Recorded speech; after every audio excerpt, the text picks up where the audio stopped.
we're going to go ahead and get started, and I'll just keep dropping in the chat for those that come on, because I know a lot of people are doing bus duty or working on getting things situated before they jump on the meeting. So um, if you do have questions, drop them in the chat, and we'll be watching the chat for any comments or anything. So we just want to thank Dion Bates for taking time to be with us today to talk about co-teaching, which is a great thing. When your general ed and your special ed teacher work together, it's just going to help not only our special ed kids, but all kids in our classes. So Dion, thank you so much for being here today, and you take it away. Okay, thank you, Mary. Yeah, thank you all for having me. I'm glad to be here. Co-teaching is one of my favorite things to talk about, because I believe we do a good job with co-teaching, we can really impact a lot of kids. And so I really believe strongly about co-teaching. And so I'll kind of set the framework up a little bit about just thinking about the lens, because we talk about co-teaching, we talk about what does that look like and how does that look in the classroom. But we don't always get to spend a whole lot of time talking about what does that mean and what does it actually, what does it look like when you're in practice. And so that's what we'll talk a little bit today. But before we go straight into co-teaching, I want to talk a little bit about kind of just the levels or the kind of tiers of support that we provide for students through the classroom. And one of the things here, and Mary's dropping the sign-in sheet, is the first thing is we think about when we think about a classroom is with learning styles, how important it is for us to understand the students that we have. And a lot of times, one of the very first things that we do in a co-teaching setting is we see what kind of learners that we have in our classroom. And that can be done from grade K all the way through high school. But it's important to know what's the percentage of our group that are auditory learners? What percentage of our group are visual learners? And then what kids have to get up and move and be engaged in the learning? And that's important when we start thinking about how we co-teach and the kinds of co-teaching strategies we use in our classroom. So co-teaching is going to happen when that special education teacher is in that general education classroom and both of those teachers are working together. So you can already see, be thinking about how beneficial that is to really know how well our students learn as we start thinking about some of the best ways to do this in our classes. So we think about I always think about it as a tiered layer or kind of a cake design. So this is kind of the bottom layer. And we think about this universal design for learning. And we talk about it a lot. And we talk about what does that mean? And so when we talk about universal design for learning, this is really how do we give every student in that class access and give them an opportunity to meet their learning style and their need. So there's different ways that we can represent information. So, right, because we can do that through different reading levels for content. We can offer some things auditory. We can have some visual supports for students. We can have some things that are for kids to get up and move around that are kinesthetic. We can have the way we have how the rate that we have kids complete things, and then the technology. And then there's a way that we have kids engage, and that's important too. And what we know for students that struggle, engagement is critical. It's really important for them to be able to be engaged in that learning and have lots of learning experiences. And so the other thing then is how do we have kids express what they know? So there's all kinds of ways that we have kids represent their knowledge. It's not always just a paper and pencil test, but can we do that through, we've had project-based learning, we have, building things, models. Can they do presentations? Can they do oral presentations? Can they draw? So it's important that we think about, when we think about assessing kids, we think about different ways we give them material, how we engage them in the learning, and then how do we know what they've learned from that lesson. So again, I think about that kind of as that bottom layer of that cake. And everybody gets this universal design, right? Some kids don't need different ways. Some kids pick up on it generally, and they don't need that extra level of support. But what we're thinking about is, when we think about that UDL, is that level playing field for every student in that classroom, so that everybody has equal access. And then we think about, so that's all the students. And then we start thinking about how do we differentiate, right? Because we're going to have groups of kids that can advance pretty quickly, some kids that are on grade level, and then we're going to have some kids that are struggling. And so in those situations, we have to think about what is it that we can do different in that differentiation. What can we do a little different for those students? So I think that's kind of that second layer of cake, or that second slice. And, that's layered on top of what we do for everybody. And so what is it we do just a little different? Some kids maybe need some pre-teaching, right? We may do some pre-teaching for some vocabulary prior to starting that lesson, or starting a new text or story. We might give them some information in advance, right? We might prep them a little bit. The other things we can do is look at how we give them materials. Can we give them print materials? Can we give them a visual support? Can they have some way to listen to that auditory? Or can we group them in a way that's a little different to give them that extra level of support? The other thing is, let's think about, again, goes back to that same thing we were talking about with universal design for learning.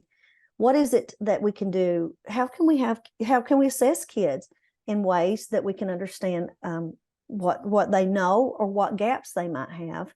And then the last one for differentiation is, how do we change the environment?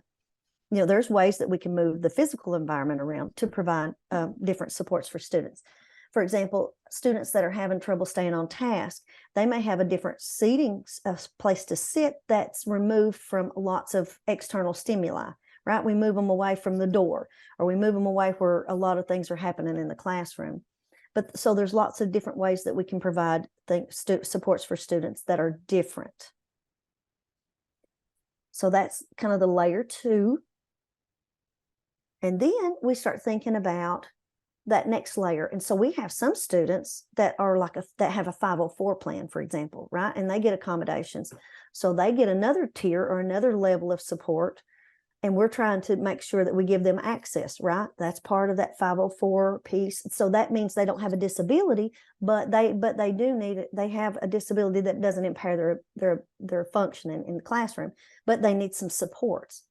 So we provide them accommodations. We're always giving them access to the curriculum. And so through those accommodations, we're really trying to help them have access, and we adapt so that they can get that grade level standard and that grade level work.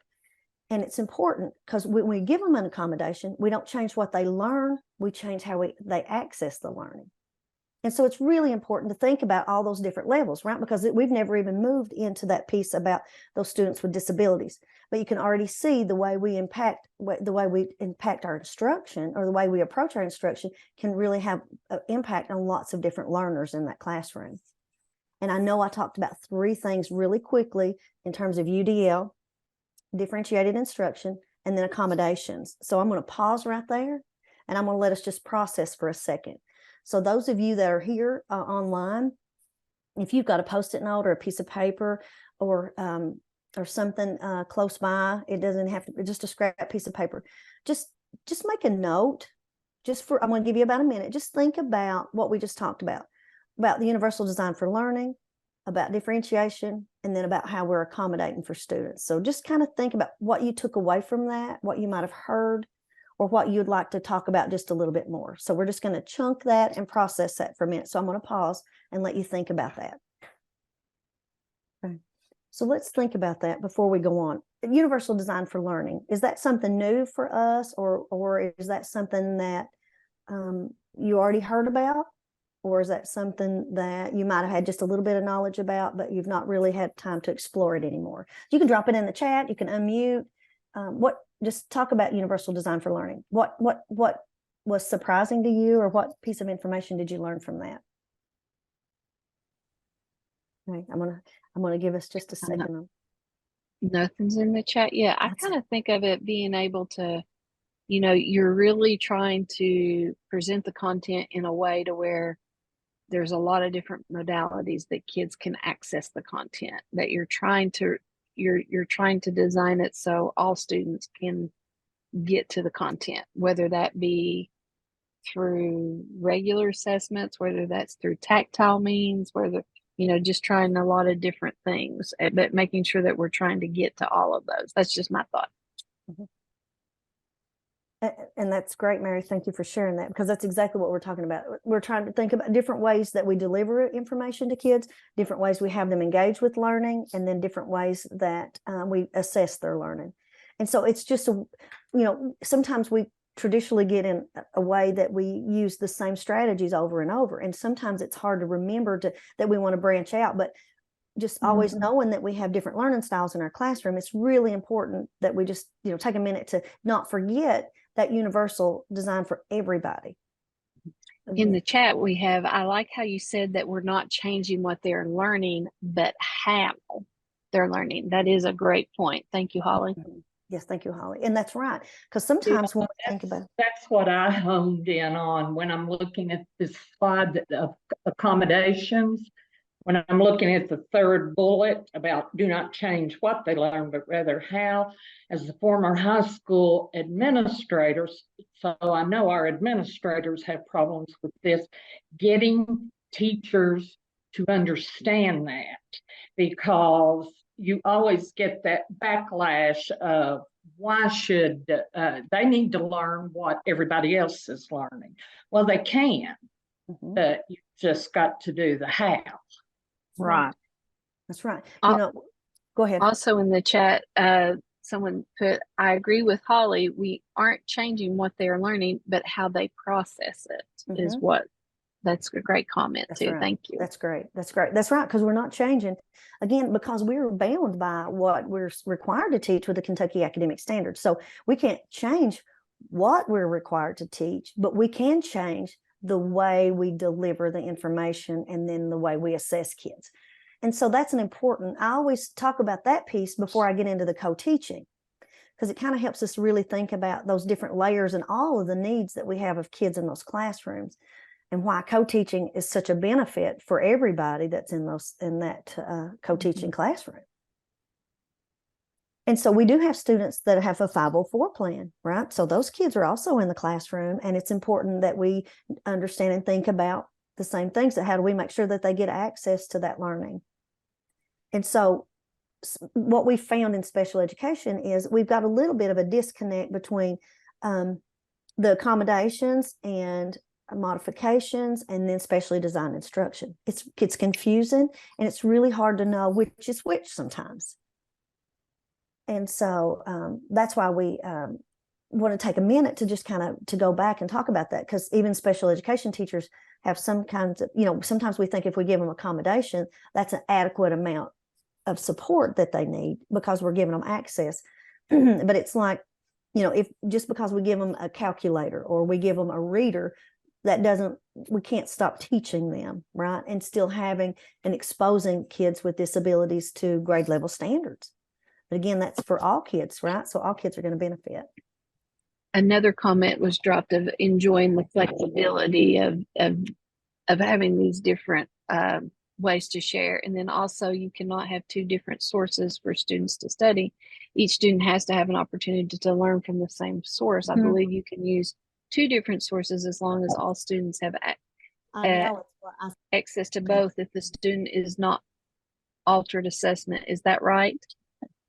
Is a question. So you cannot have two different sources for students to study. Each student has to have an opportunity to learn from the same source.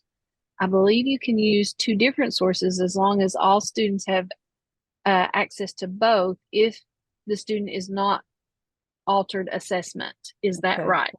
So the students that are on alternate assessment have the Kentucky Academic Standards that have been they have been lowered in breadth and depth of the standards. So that's the only standards that are modified, or those kids are on alternate assessment. But as far as for accountability, the Kentucky Academic Assessment is what all kids have to use and to learn. But there are, I think, I'm not sure if I understand the question, so correct me. But I'm thinking it's like having two different things of information. And you can jump in here and clarify for us if we're not getting this right.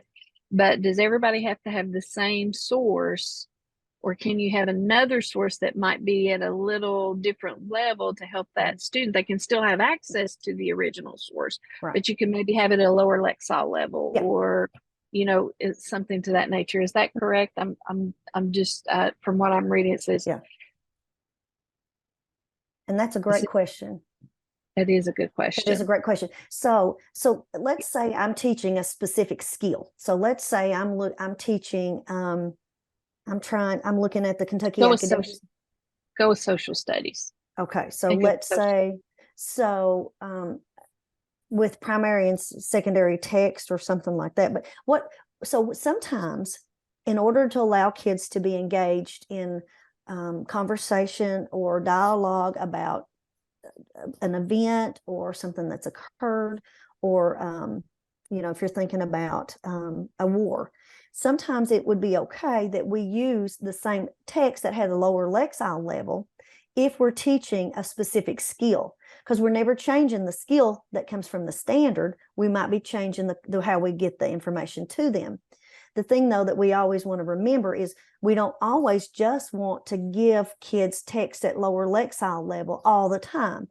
If we do use lower lexile level text, or sometimes we even use text that is like high interest, low readability, eventually we want to make sure that kids still have exposure to that grade level text, right? And we can do that by giving them an audio version of the text, right? So if we do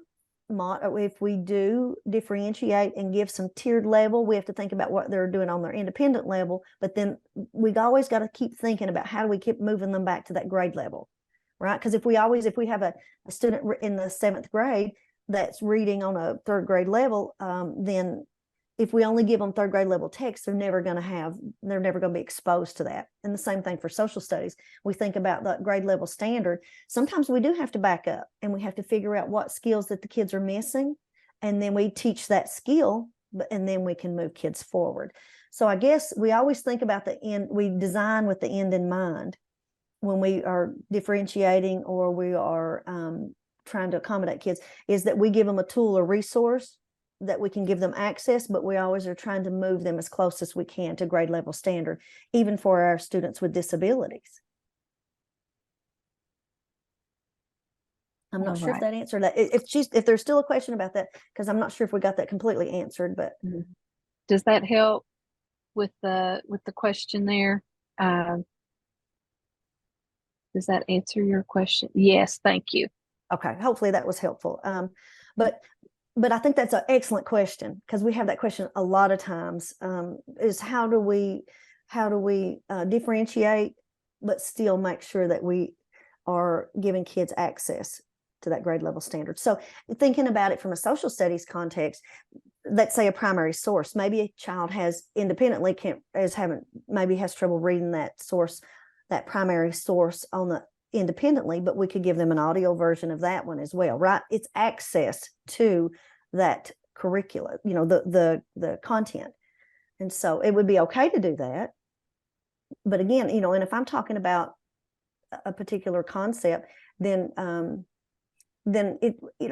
could have a lower level reading text, but I just want to make sure that I always am still staying focused on what the standard says and what that skill is, that very discrete skill that kids need to know from the standard. So when we start talking about accommodations, there are different ways that we can accommodate for students, right? We can give them the way we give them information. We call that presentation accommodations. And that's, we allow them, we help them read, or we read aloud. We give them audio versions of books. We have different ways that we allow students to give responses. So thinking about some kids may have a severe deficit and they may have an assistive technology device, right? Or maybe they need a graphic organizer. So there's different ways that we accommodate for students based on their need. Other things is setting. Sometimes kids need to be removed from a particular setting to another room for testing. And so that one is okay, right? So sometimes we have to move kids into another room. Maybe they have a problem with being distracted or staying on task. And then other things is sometimes we give students extended time. That means they get some additional time to complete a task. And that generally is if a child has, if a kid has a processing speed disorder and it takes them a little bit longer, they just need a little bit more time. Again, we're not taking away that level of the standard. We're giving them more time to work on it, and then some tools along the way to help them. And here's some other things that we can think about. Here's some examples, like if you have a student in your classroom that has a visual impairment, an accommodation is giving them printed text, right? We might give them large print text. Some kids may have Braille. Some kids may listen to the audio version of that text. So those would all be appropriate accommodations that we can provide to that student, again, for access. Another example is for like a student that has a learning disability and they have a trouble decoding text. They may have a reader or they may have an access to an audio book in order to be able to listen to the stories or engage in the book that you're reading for that grade level. Kids who have an attention deficit or hyperactivity disorder, they may have trouble staying focused. So those kids might need more breaks. They may need a different way to mark in their book or their responses. They may need some extra time. And then we may have children that have orthopedic impairments. And so, they may have trouble holding a pencil. So maybe those kids could use an oral presentation as an accommodation, or you could use speech to text software. So there's lots of ways. Again, we're just remembering that we're accommodating them. They're getting them access to that grade level text. I'll pause right there. Has anybody got any comments or questions about that, or thinking about accommodations they want to share, or questions?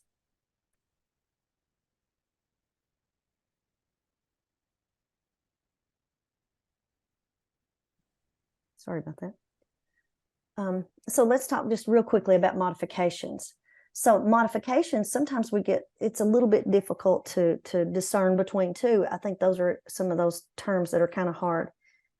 So the only time we modify the standards, and we talked about this a little bit, is, we have the Kentucky academic standards that we all are required to teach.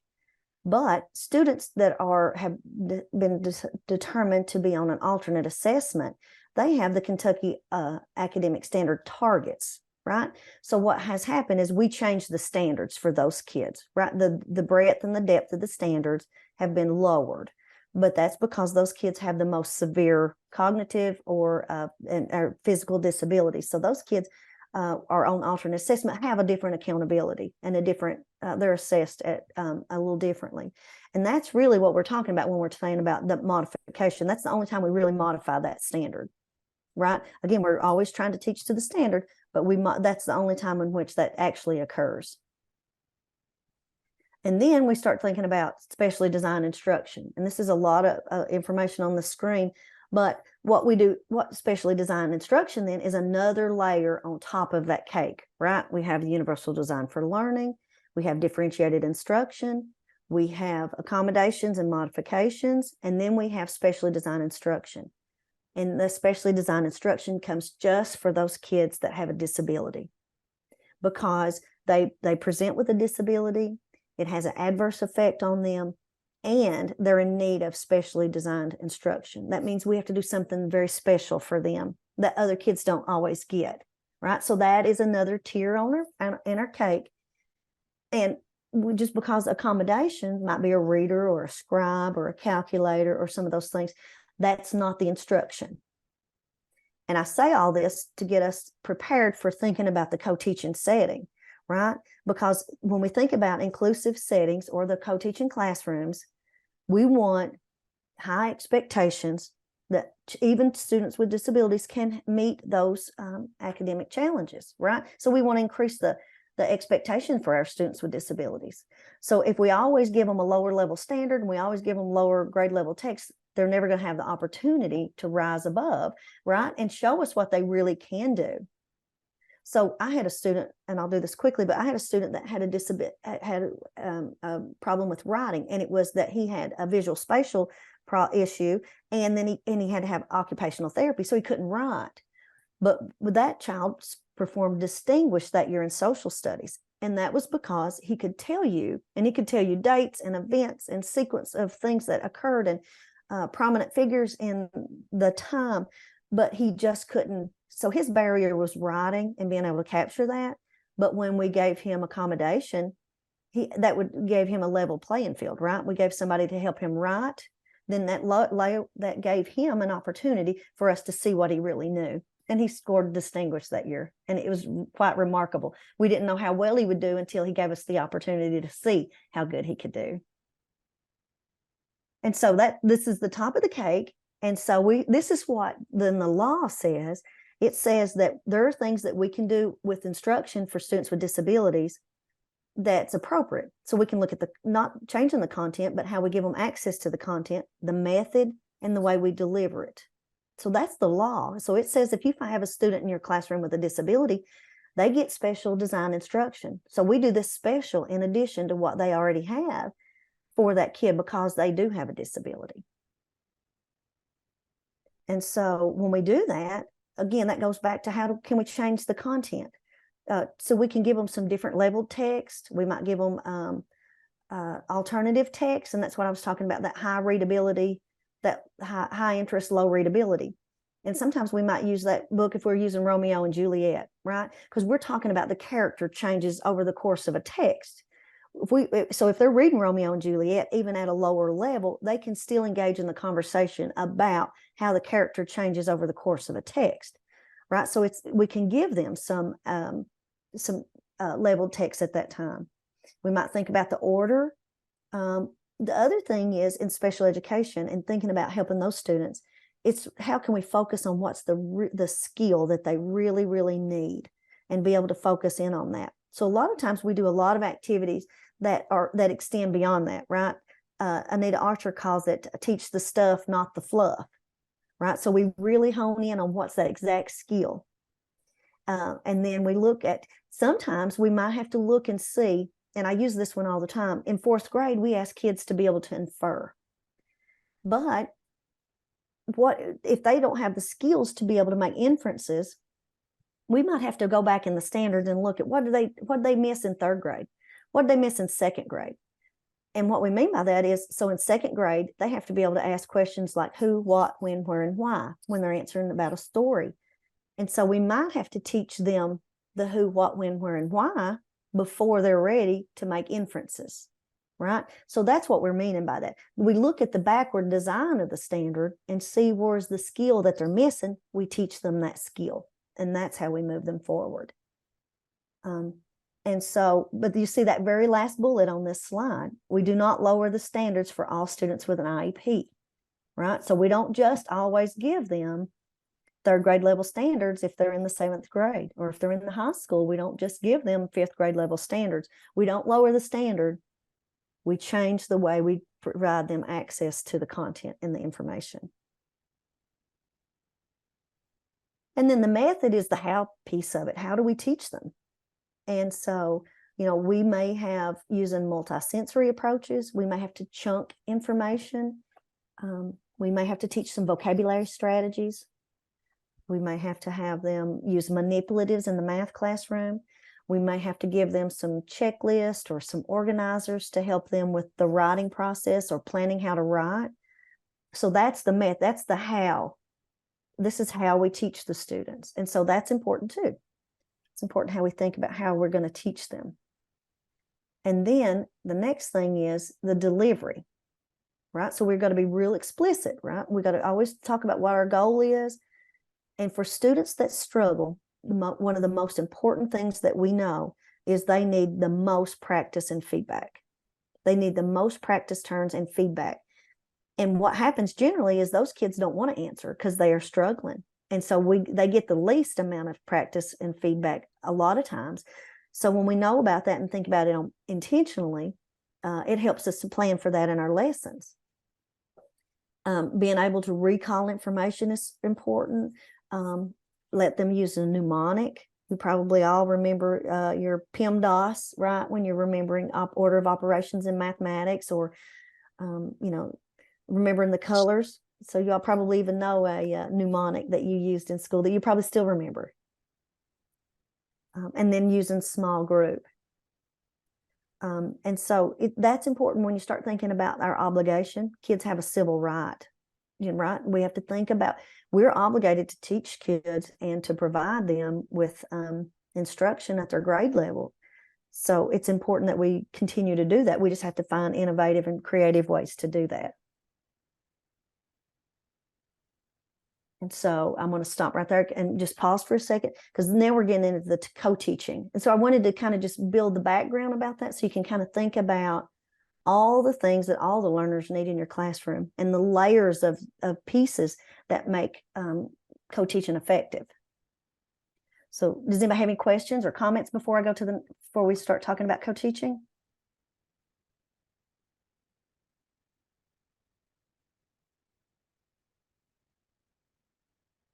Okay, we'll skip on over.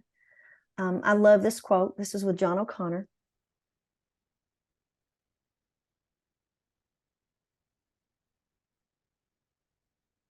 Right. And so if you have 2 teachers in the classroom, every student has 2 teachers, and you have all of those students. So think about the benefit of that co-teaching or that inclusive classroom. Kids get your expertise as general ed teachers. They get the expertise from special education teachers who are really good at strategies and processes, and they end up with the benefit of both of those when you have a co-teaching classroom. And so this is another piece of information, what we know about students that are in that co-teaching setting. So at 66%, or about 2/3 of those kids, spend 80% of the day or more in the regular ed classroom, right? So that's a lot of so almost 2/3 of the kids spend 80% of their day or more. That means that they're only pulled out maybe for resource time for a small time during the day. And so thinking about that, all students spend most of their day in the general ed setting, even if they have a disability. And by having that inclusive practice, then they're much more likely to get grade level instruction.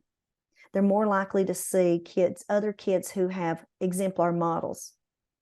And they're a lot more likely to have increased peer interaction. And sometimes it's just having kids talk to each other, right? To be in those Socratic seminars, or to have those dialogues, or to ask those questions, and they can have a conversation about them. And if kids with disabilities are only with kids that have disabilities all the time, they don't get to see what those exemplar models are, right? They don't get to see that high level thinking that some other kids might have in that classroom setting. So what we know about it, it's really important that we do this for our kids. And so inclusion is just that belief that we believe that all students should have high quality instruction. And that only time that we ever take them out of that classroom is when it's necessary, because to meet that student's need. And then the co-teaching model is how we can do that, right? We can have them in that classroom and participating. And then we do that with highly qualified teachers, because you have 2 high qualified teachers in that setting. And so there's a couple of reasons that we do this. One is because if a child has an IEP, we're legally bound and required to implement that individualized education program for that child. But the other thing is, when you have 2 teachers, you reduce that teacher-student ratio. You can have some smaller groups. You can be much more targeted, and you can have kids engaged. And so on the screen, you'll see there's 6 co-teaching methods, and those are all based on the research. So that's team teaching, parallel teaching, station teaching, alternative teaching, one teach, one observe, one teach, one assist. But you'll notice on this slide, 3 of them have a star beside of them. And so we used to train and talk about all of these methods for co-teaching, but we've changed the way we do that, because the 3 that you see the star beside have the research behind them being the most effective. So we stopped talking about the other practices so much, because let's don't think about the ones that are the least effective. Let's think about the things that are most effective, that can move kids, that can move the needle in that classroom for all kids and our students with disabilities. And so let's focus on the things that we know that work. And so that's you'll see kind of a shift in the way co-teaching's approach now. Is let's just know, if we know what's good, let's do what's good, right? And so we'll go to the station teaching one. And does anybody want to say anything about station teaching before I get started with that? Or anything about co-teaching before I start into the 3 different kinds that we're going to focus on this afternoon? Station teaching, I think, is my favorite. Mm-hmm. It is my favorite too. And it's the most effective. So I'll talk a little bit about it. So you can see that on this image here, you can see this, this gentleman's holding a phone, and you'll see the station teaching model. And you'll see that there's there's 2 teacher stations and an independent station. And so what that means is when you decide to do a co-teaching and you station teaching, you as the general ed teacher and the special ed teacher are both running a station, and then you have one independent station. So that can be one that you've already taught some skills that are reinforced or some practice, but you as the teacher are teaching one piece of the content while the special ed teacher is teaching another, right? And there's different models. So we're all so different, and we take approaches different the way we teach. We bring a lot of value in the way we think through things and the way we teach and deliver information. So think about how wonderful that is to have 2 teachers that have split some of that content up, that are given smaller groups of students some more direct attention and some more feedback right in that setting. So that's really important. So the other thing is we start thinking about how do we put those groups together? And there's different ways we can group kids. Sometimes we group kids by the way that if they need some extra help. So we may have a group that kids that are advanced, and we may have a group that's on grade level, and then we may have a lower group, right? Sometimes we group kids that way. Sometimes it's important that we have kids grouped with like abilities, but it's also sometimes good that we have kids that are a group that are different, right? That have different levels. You may have a kid that's a high, medium, and low performing student in a group, right? But those are all important. We want to not always put the students with disabilities in the same group all the time. It goes back to that same thing.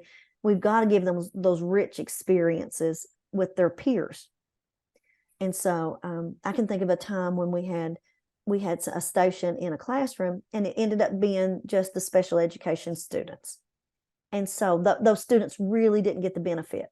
And remember, there's another teacher in there that's spending their time with that small group of students when they could have been really touching a whole group of kids. So the way we group our kids is really important. And we would want them to change. We don't want to keep the same group all the time, because it's really important that kids get to talk to other kids in the classroom. I mean, I think sometimes we have to do that for behavior management and those kinds of things in terms of the way we consider our groups. But it's important that we mix them up and we give them some different opportunities. Any thoughts about that?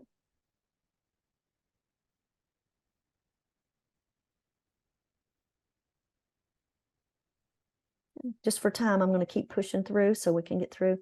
So the other strategy is called parallel teaching. And you can see on this model, you divide the students in half. One teacher takes one group of students and the other teacher takes the other group of students. So you may use different methods, but you must be teaching the same content, right? So let's imagine that you have a classroom and you know their learning styles. And let's say you have a lot of visual learners and you have an equal amount of auditory learners, or so you split the group up, and the kids that need that visual support, maybe you have visual prints of things. You may have charts and graphs or organizers, right? You might have visual prompts for them. You have images, so to meet the needs of those learners. So you're both teaching the same thing, but you're using different methods for teaching. And you can see the value of how that would help kids in the classroom be able to see it based on their best learning style. And so the next one that we're going to talk about is alternative teaching. And this is another one of my favorites. And so what happens here is that you have one teacher and they're teaching the large group. And then you have the other teacher that maybe is pulling a group of students to the teacher station in the classroom. And what's happening here, though, is that we're not just pulling the students with disabilities back there for a reader or some extra help. But what about that advanced group, those group of gifted students that we have a hard time figuring out ways to meet their need? What if one teacher was pulling the advanced group to the teacher station and giving them an extension or extending their learning to a higher level, right? So we could use that alternative model to extend that learning.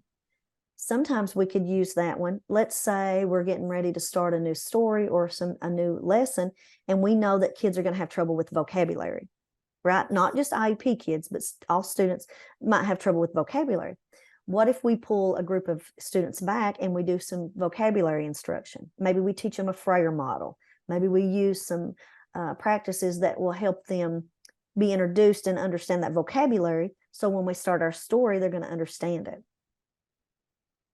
And then the third one is we pull them back for reteaching. So at the end of the day, you do your bell ringer or your exit slip, and you find out 6 kids didn't really meet target, right? They didn't meet when you looked at your assessment. And so you know that those kids need some reteaching. So you plan the next day when you come to class, one of the teachers will take the whole group. Maybe the whole group is doing the bell ringer, while the other teacher pulls back that group of kids that we know needs that extra support, and they reteach that lesson using some other strategies. Maybe they use a model, maybe they use manipulatives, but you can pull them back for reteaching. So alternative teaching can be for enrichment, for pre-teaching, or for reteaching, right? So, but traditionally, sometimes we would only pull kids and have them in that small group that were IEP kids. So we really want to move away from that, right? Because then you would just have the same group of kids. You're still segregating them in that classroom, right? But it's not giving them that opportunity and access.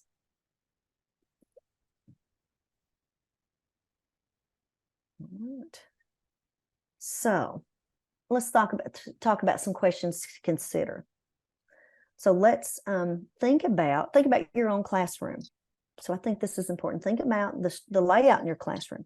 Think about what your classroom looks like. Think about the resources that you have in your classroom. How would that be impacted if you begin using a station teaching model or an alternative teaching model? Do you have that space in your classroom? Can you accommodate that? And what model would you choose first? And then when you start thinking about that, how are you going to plan together? So these are just some thinking questions, and I'm going to give you just a second to think about those. And then how are we going to make our rules and routines, right? Because we have to have some procedures. If we're teaching stations in the classroom, we have to have a procedure about how we're going to rotate around the classroom. So I'm going to give you just a minute. And if you want to drop in the chat or unmute, just thinking around integrating that co-teaching model in your classroom. What would that look like? What are some of these questions that you could answer for us? So feel free to unmute. What changes might you make in your classroom? Sometimes here teachers talk about how they may have to move their tables around, right, to create stations, to make some small groups areas for students to work. Also, lots of times we choose, let's say we're going to choose a station teaching model, right? So let's choose one model and let's practice with one model. The worst thing we do sometimes is try to do 2 or 3 different things, right? Let's pick a model and let's get really good at it. Let's figure out how we're going to plan together. Do we have common planning? Do we have 5 minutes in the morning we can plan before school starts?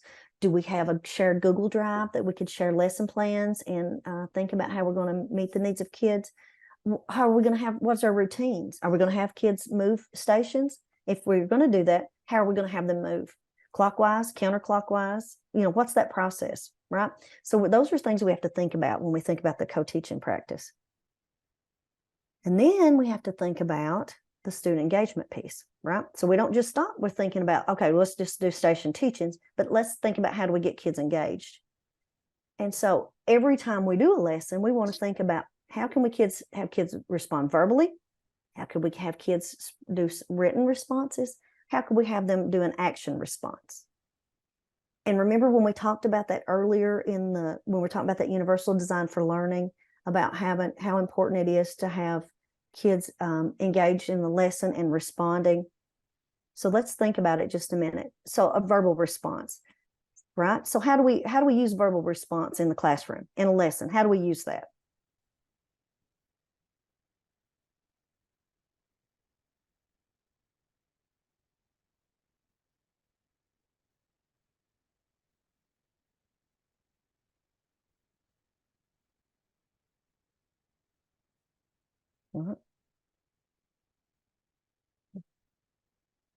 No. Okay. So let's think about, what about choral responses, right? Hand up, group talk, or ask question. Perfect. Those are all perfect, right? So those are things that you're already doing. You're doing those with verbal responses. What about in writing? What are we having kids do in our classroom in terms of written responses? How do you have kids respond?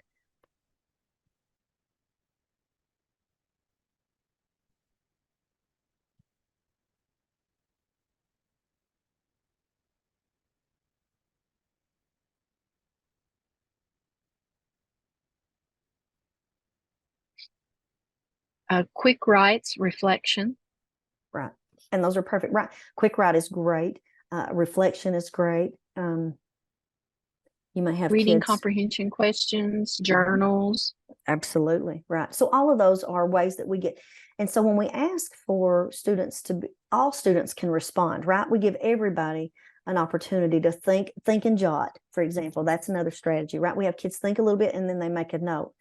All kids can do that at the same time. So we're not having one or two kids just answer and respond. So that's another way to think about it. And then how do we have them act out? And think about how do you have kids right? Right. Mary shared that one. Thumbs up, thumbs down. Right. Have you used ABCD corners? Right. You have kids get up and go into ABCD corners. You can have kids have hand gestures. We always do, holding up their arms for a parallel and perpendicular and parallel and perpendicular. Right. So there's all kinds of ways that we can have kids respond. So that's important too, right? When we're thinking about how we plan lessons together in that co-teaching setting, is how do we plan that lesson? How do we make sure that we are addressing all those different learning styles?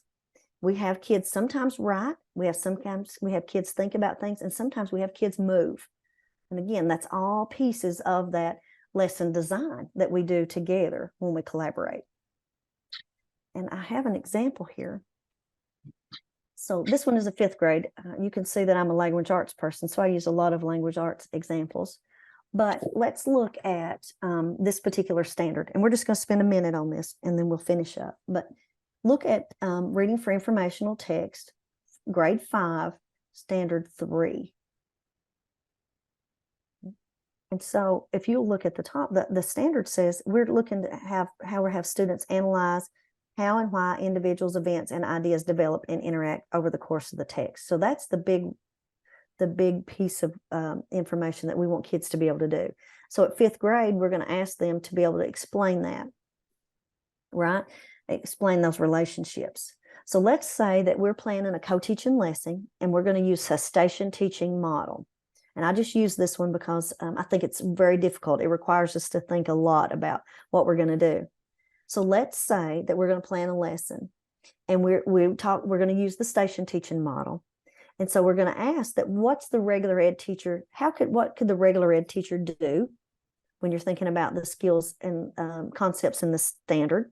And what would the special ed teacher be doing if you were going to teach this lesson? So let's just take a minute and let everybody think, because I think this one's a good challenging one. But what are we going to be doing? What could we be doing in those stations? Right? How are we going to divide that up? All right. Anybody got any ideas they want to share? Could the special ed teacher maybe do a verbal reading, like an auditory reading of the text to like a small group of kids, and that being all students, not just ones? Because I had teachers that would read text to us as a whole group at times, but they could maybe read it to the side in a small group. Mm-hmm. Yeah, we could have getting them access through audio version of the text or a read aloud. Mm-hmm. Mm-hmm. Yeah. So I put this one on this. Could you go back to the standard just a moment? Yes, ma'am. Let me get back here. There you go. One of the first things that the teachers need to do is look at the multidimensionality of the standard. Mm-hmm. And the content that has to be taught is there in burgundy or red, mm-hmm. whatever you want to call it. And what Mary is talking about, that's the first step. And then that, based on specific information, comes through after it's read. And then we have to put it all together with what's in purple. So it's not just taking that one whole standard and either the regular ed or the special ed teaching it all. It's got to be broken up Right. first of all. Right. But that what Mary was talking about, that's the first, Mhm. definitely the first step when you're thinking about the content part that has to be taught. The Mhm. green is the way we want them to comprehend it, and so that they can move on and do what's in purple. Right. Right. So we have to read that standard. We have to understand what that standard is. We have to be able to break that standard down into some smaller pieces. Right.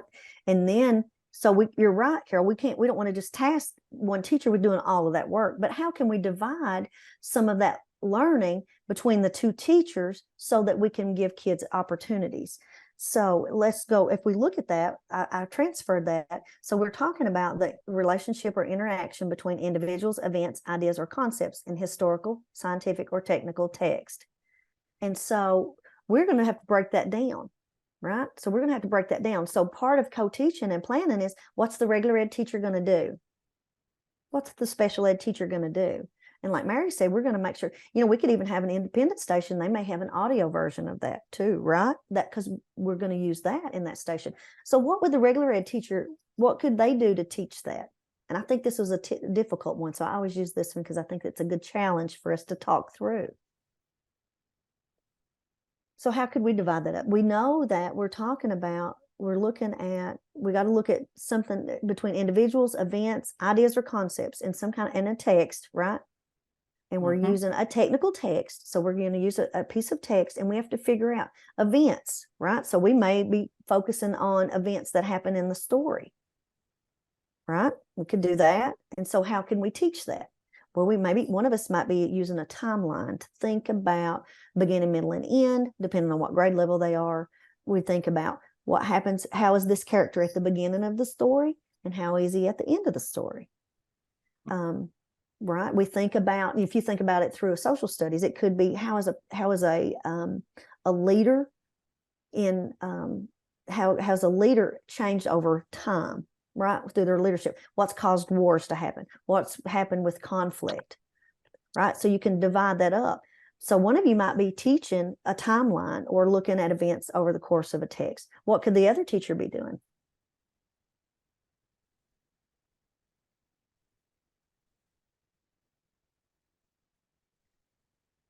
Well, we're looking at the relationship or interaction, right? So somebody could be understanding the relationship between those two characters. So maybe one of us is doing, maybe we're looking at a couple of events or characters, and we're doing a comparison between those, right? Maybe we're doing a Venn diagram, and we're trying to look at the relationship between two events, right? And then we're also creating timelines, and then we're also giving kids access.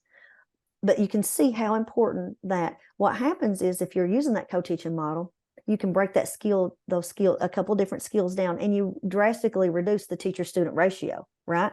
So if you've got 3 groups, you may have 8 students in each group. Then it's a whole lot different to work with 8 students and then have them rotate around, right? So every kid gets they get the same content, but they have different opportunities, and they give that in a small group setting.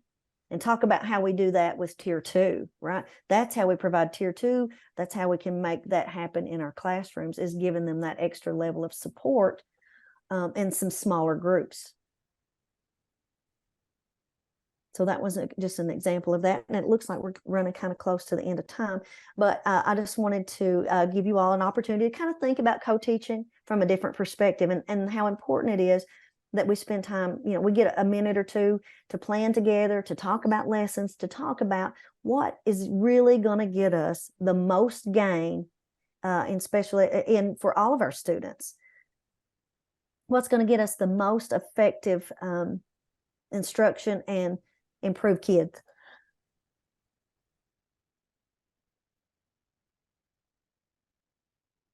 Excuse me. Now I think it's time for feedback. So I'm going to pause right there. And do you want to drop the feedback in the chat, Mary? Yes, I'm going to use your feedback survey for them to do, because where Dion works with special ed, she needs feedback for the special ed side. And I'm going to go ahead and drop that link in the chat for you all. and give you just a minute to do that. And then I'll do another feedback survey that is for the general ed side. And the next survey will email you a certificate for 1 hour of participation. So go ahead and take just a second to fill in the feedback that I just dropped in the chat for Dion. Like I said, that is very specific toward the special education grant, because this is very much connected to you working with special education, your students in special education and your special education teacher, and some of you are special ed teachers that are here with us today. But that helps to support their grant. And then I will drop in the chat. So if everybody's got that one and working on it, I'm going to go ahead and drop in the chat the feedback survey that will get you your certificate. Now, if it does not get emailed to you, remember, just send me an email to let me know, but you do need to hit submit. And I do want to remind you all, the next meeting date is November 16th. And on the agenda right now is the question formulation technique. It's QFT with Kim Sargent. So that is the plan for our next session. So that'll be question formulation technique. Works. I know a lot of you think of Miss Sargent as social studies only, but that is a technique that can be used across all areas. Anyone can use question formulation technique, QFT. It's a great strategy. But now I've got that feedback survey in there. And once you complete that, you are done. And it is 4:30. Awesome job, Dion. And at the end of that presentation, you had some examples, right? That they can go to. And that is already in the participant folder. I have dropped that in the participant folder, and a recording will be there later too.